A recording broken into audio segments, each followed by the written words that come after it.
Assalamualaikum warahmatullahi wabarakatuh. Yang sangat menghormati Bapak dosen Dr.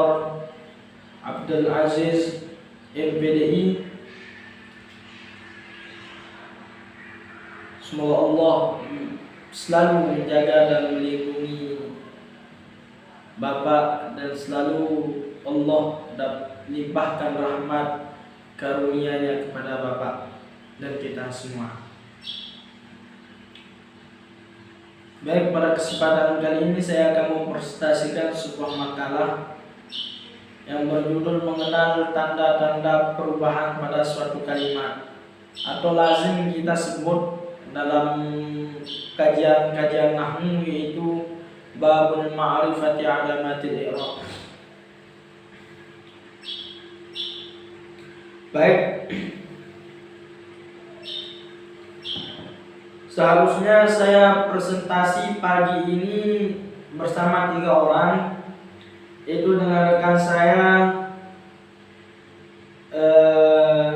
Andriawan Saputra, Muhammad Irman Fatmawiguna, dan saya sendiri atas nama Muhammad Hadri.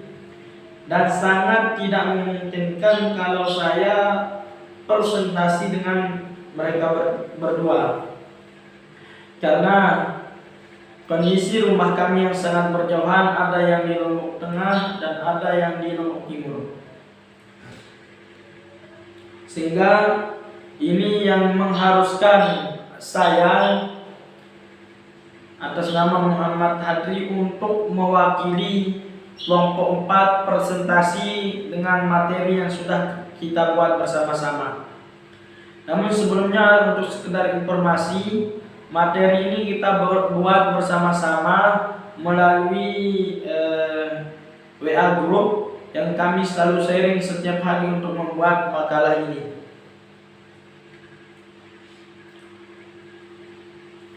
Alhamdulillahilladzi qad wafaqa lil ilmi khaira khalqihi walittuqa hatta na'at qulubuhum li nahwihi famin 'azimi sya'nihi lam tahwihi.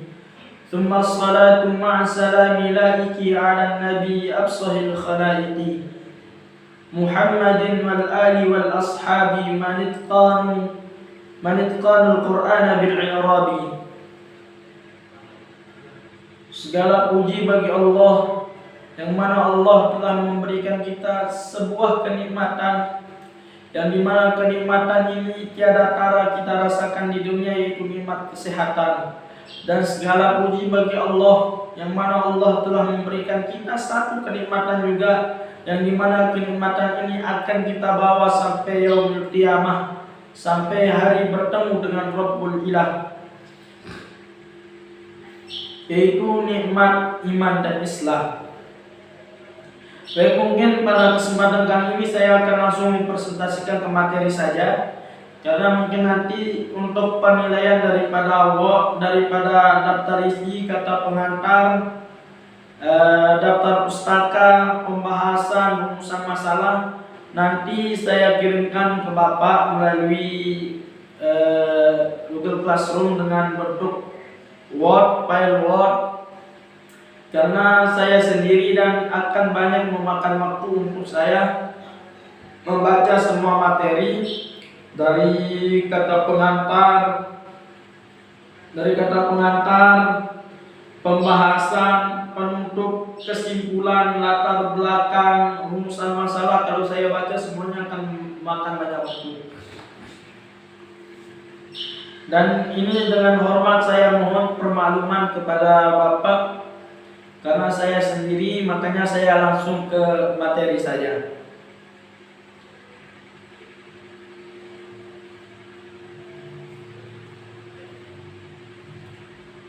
Baik, di sini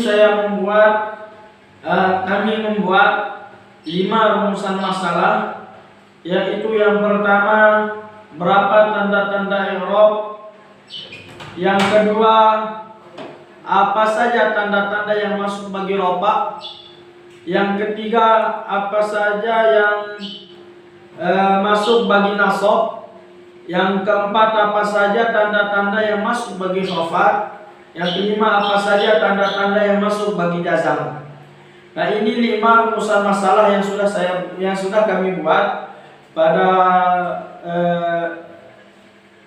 di pertemuan kami dalam video call via grup dan diskusi kami via grup WA grup.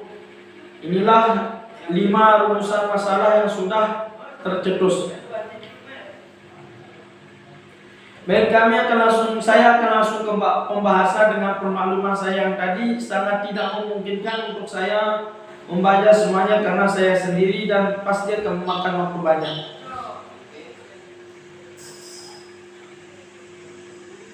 Tanda-tanda i'rab. Tanda-tanda i'rab juga lazim disebut dalam pembelajaran ilmu nahwu dengan sebutan depan, bawah, atas, sukun. Nah, ini tanda-tanda i'rab yang sudah lazim kita dengar setiap pembelajaran nahwu. Dari istilah yang lazim di atas tadi, kita sudah bisa tahu bahwa tanda-tanda i'rab itu banyaknya ada 4, antara lain 1 rafa, 2 nasab, 3 khafat, 4 jazam.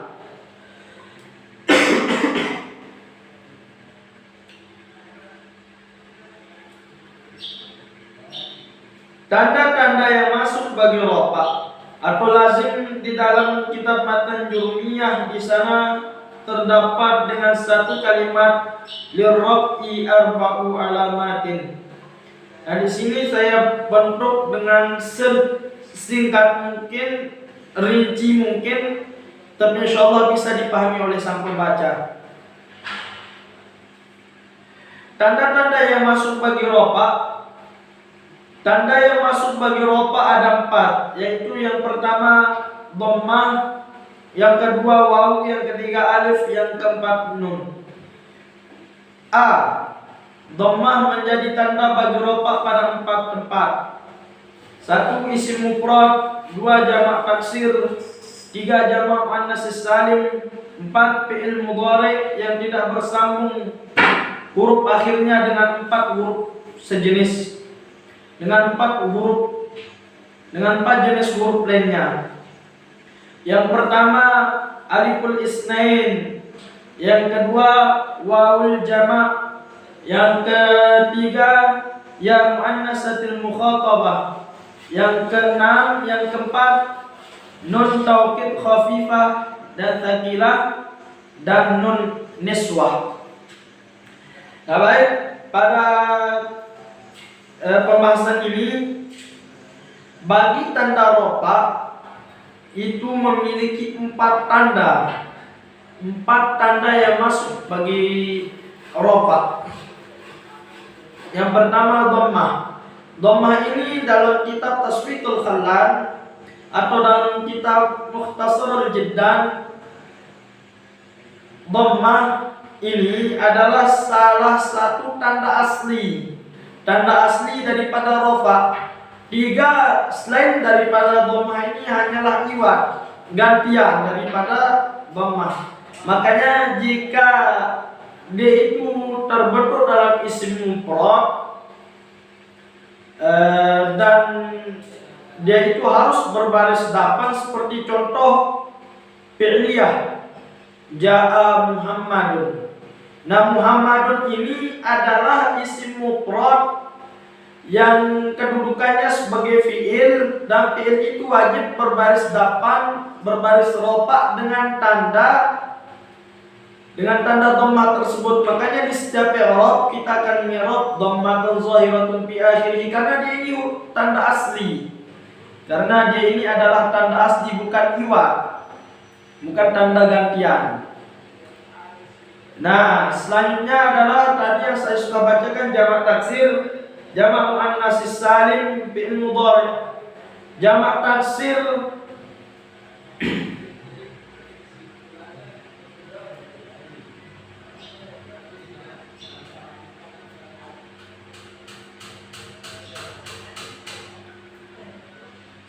yang kedua adalah jamak taksir. Jamak taksir juga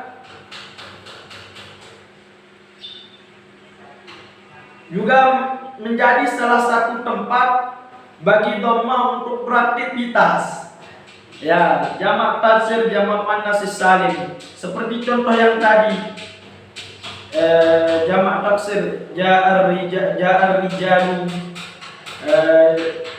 ja'atil muslimatu. Nah ini. Dan fi'il mudhari yang dimana fi'il mudhari ini tidak bersambung huruf akhirnya dengan 4 jenis huruf lainnya. Yang pertama aliful isnain. Nah, aliful isnain ini alif yang memberikan makna dua pada fi'il. Contoh, yadribu dimasukkan aliful isnain menjadi yadribani. Dan wawul jamak. Contoh, fi'il mudhari yadribu ini yang sahih tanpa ada dimasuki sesuatu. Nah, masuknya wawul jamak menjadi yadribuna. Ya muannasatul mukhatabah. Tadribu menjadi tadribina. Nun taukid khafifah atau satira. Layus jananna, liyakunanna, dan nun niswah. Contoh, yurdikna.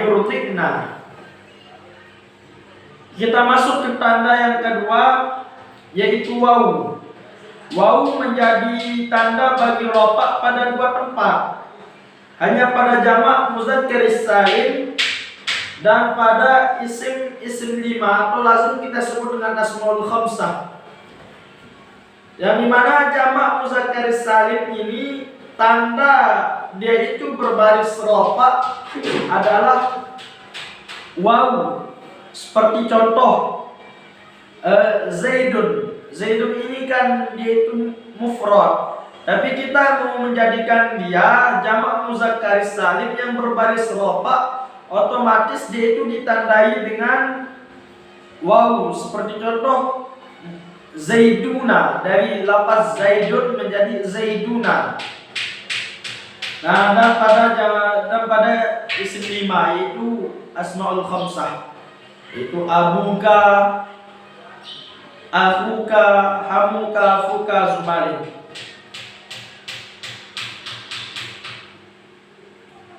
Dan lanjut ke tanda yang ketiga yang masuk bagi rofa, yaitu alif. Alif ini masuk kepada alif ini menjadi tanda bagi rofa pada satu tempat saja, satu tempat yang khusus untuk dia, yaitu isim tasniyah. Pada pembahasan isim tasniyah ini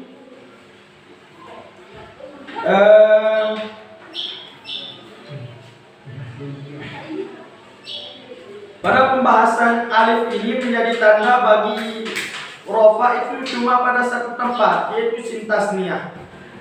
Contohnya, kita mau menjadikan Zaid menjadi lapas tasniyah, menjadi lapas tasniyah yang akan kita buat Zaidun. Nah, otomatis kalau kita mau menjadikan Zaid ini sebagai lapas tasniyah, otomatis kita akan menambahkan satu tanda isim tasniyah yang harus berbaris 8 yang digunakan untuk iwat sebagai baris 8. Yang pertama yaitu alif, yang kedua ya, tapi kalau kita mau menggunakan alif otomatis dia itu harus berbaris 8. Contohnya Zaidun menjadi Zaidani, Zaidun menjadi Zaidani. Dan yang ketiga, yang keempat, yang terakhir yang masuk pada rofa bagi rofa itu nun, huruf nun, yang dimana huruf nun ini masuk kepada fi'il mudhari apabila dia itu berhubungan dengan dhamir tasniyah, dhamir jamak, Dhamir muannatsatil mukhatabah seperti contoh tadi, tadribina, yadribuna, itu nun akan menjadi tanda bagi baris dapannya di sana. Kita lanjut ke pembahasan berikutnya, tanda-tanda yang masuk bagi nasab. Tanda yang masuk bagi nasab ada 5, antara lain patah, fathah, kedua alif, ketiga kasroh, keempat ya, kelima hamzah. Kelima hamzah. Ini kita akan bahas satu persatu lagi, kita rincikan. A. Fathah menjadi tanda bagi nasab pada 3 tempat, yaitu isim mufrad, jamak taksir, fi'il mudhari apabila masuk padanya amil-amil nawasib dan tidak berhubungan dia dengan 4 jenis huruf yang lain, seperti yang sudah saya sebutkan di atas tadi.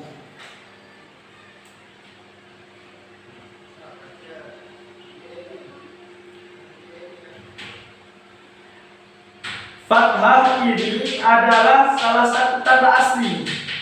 Seperti dhammah tadi menjadi tanda asli daripada rafa. Kalau fathah menjadi tanda asli bagi nasab, yang dimana 4 selain daripada tanda fathah ini adalah iwad daripada nasab, gantian daripada nasab. Nah, fathah ini menjadi nasab, tanda nasab bagi nasab itu pada 3 tempat.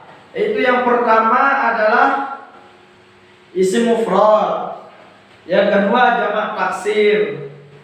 Isim mufrad seperti contoh ra'aitu Muhammadan. Nah, Muhammadan ini kan kedudukannya sebagai maf'ul.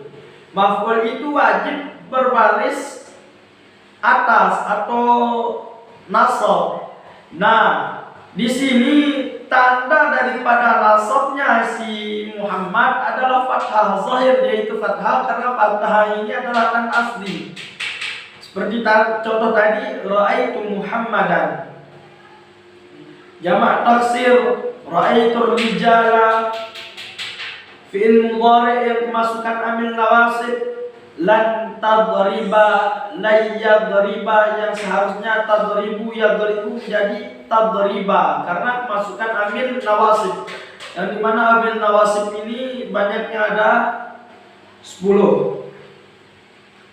Mungkin besok akan dijelaskan amil nawasib ini oleh kelompok-kelompok yang membahas masalah bab af'al.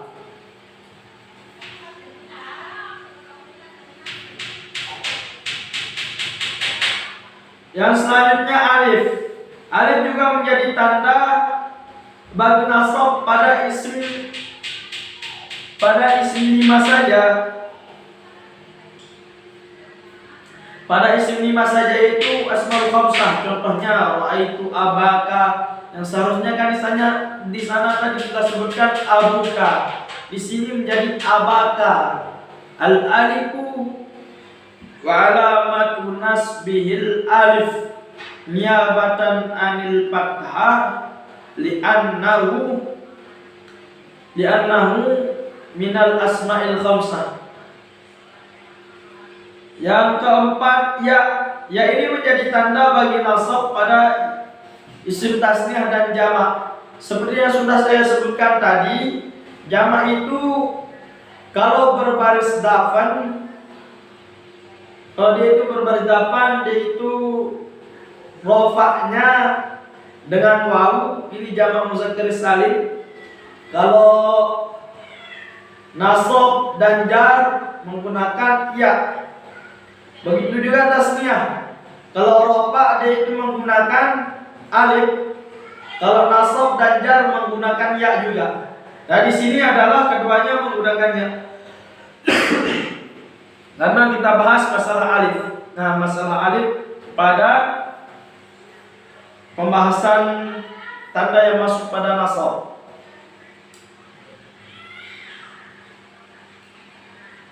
Yang kelima, hazfun nun.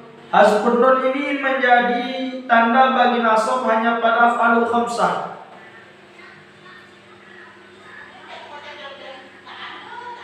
Yang berbaris rofa, yang berbaris nasab, yang berbaris rofa dengan subut nun atau tetap nun. Mana dia itu apa namanya? Af'alul khamsah, yaf'ala, yaf'alani, taf'alani, yaf'aluna, taf'aluna, taf'alina. Kita lanjut ke pembahasan selanjutnya, tanda-tanda yang masuk bagi khafat. Tanda yang masuk bagi khafat ini ada 3.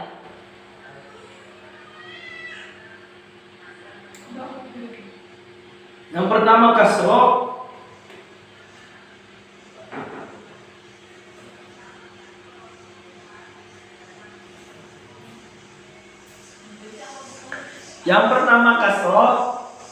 yang kedua ya, dan yang ketiga fathah. Kasrah menjadi tanda bagi khafat itu pada 3 tempat, yaitu 1 isim mufrad yang bertanwin. Kenapa di sini saya taruhkan yang bertanwin? Karena di dalam kitab matan Durmiyah di sana disebutkan al-munsharif, maksudnya yang bertanwin juga. Tapi kenapa di sana Tuan Musannif menaruhkan al-munsharif atau yang bertanwin? Karena tidak semua isim mufrad itu bertanwin. Ada kalanya isim mufrad yang diawali dengan huruf ada kalanya isim mufrad yang diawali dengan huruf alif lam itu tidak boleh bertanwin, dan ada kalanya isim mufrad yang menjadi mudhaf tidak boleh bertanwin. Ini maksudnya. Marartu bi Zaidin. Marartu bi Zaidin. Nah, ini yang munsharif, marartu bi Zaidin. Ini contohnya.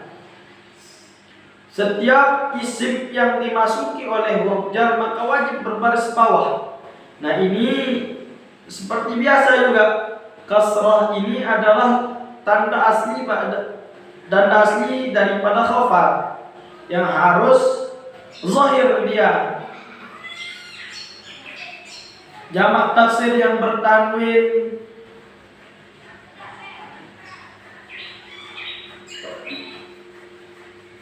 contoh marartu birijalin,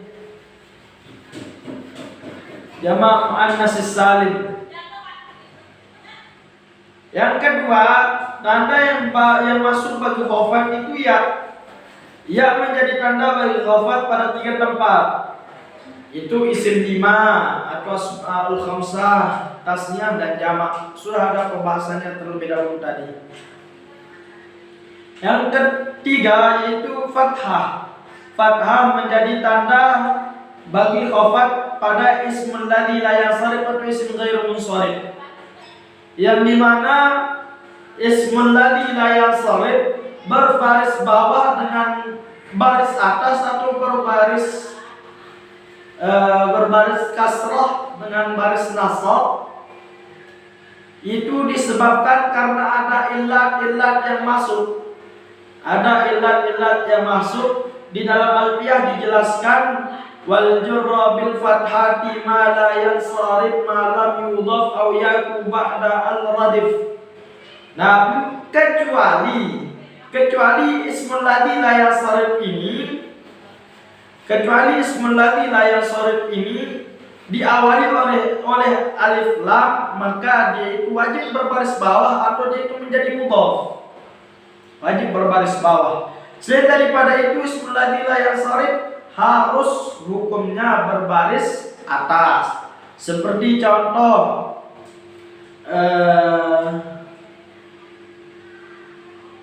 zahabtu ila masajida.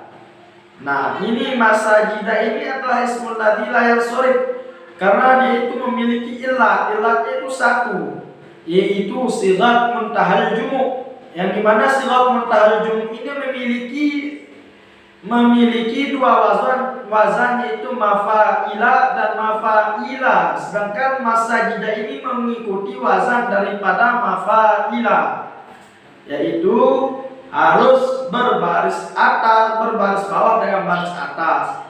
Mafa'ila masajida, zahabtu ila masajida. Kalau kita tambahkan di sana alif lam, zahabtu ilal masajidi. Nah, begitu. Dan lanjut, tanda-tanda yang masuk bagi jazam. Tanda yang masuk bagi jazam itu ada dua, antara lain adalah sukun dan hasbun. Sukun menjadi tanda bagi jazam pada fi'il mudhari yang sahih akhir. Maksudnya sahih akhir, kembali lagi saya ingatkan, sukun ini adalah seperti yang sebelumnya, yang sesudahnya. Sukun sama seperti kasrah, fathah, dhammah, itu adalah tanda asli daripada jazam. Nah, sukun ini menjadi tanda bagi jazam hanya pada fi'il mudhari yang sahih akhir. Maksudnya kalau dalam ilmu sharaf ini sahih akhir ini sering disebut dengan fi'il salim. Fi'il salim yang tidak ada huruf illat, di akhir kalimatnya. Seperti yadribu.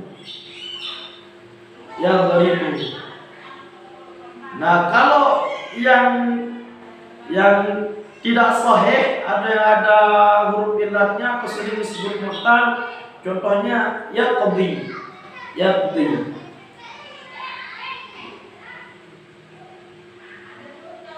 Yang kedua adalah hasbun. Hasbun menjadi tanda bagi jazam pada dua tempat, itu fi'il mudhari yang mu'tal akhir dan af'alul khamsah. Fi'il mudhari yang mu'tal akhir, contohnya tadi yakhsha.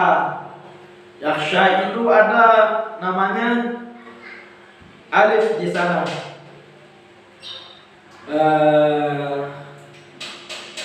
Alifun layyinah. Ada alif bengkok di sana, di mana 3 huruf illah. Yang pertama alif, ya, waw. Yakhsha di sana ada alif, makanya di sana yakhsha itu menjadi fi'il mudhari yang mu'tal akhir. Jika dia itu dimasuki oleh amil jawazim, maka wajib hukumnya harus dihasbun atau dibuang huruf illahnya, yang sering kita i'rab dengan hasbu harfi illah. Dan af'alul khamsah. Nah, af'alul khamsah ini dibuangnya atau dia itu menjadi salah satu bagian daripada yang dijazamkan oleh hasbun dengan satu syarat, yaitu hasbun nun yaf'alani lam yaf'ala. Jika dia itu masuk ambil jawazim menjadi lam yaf'ala.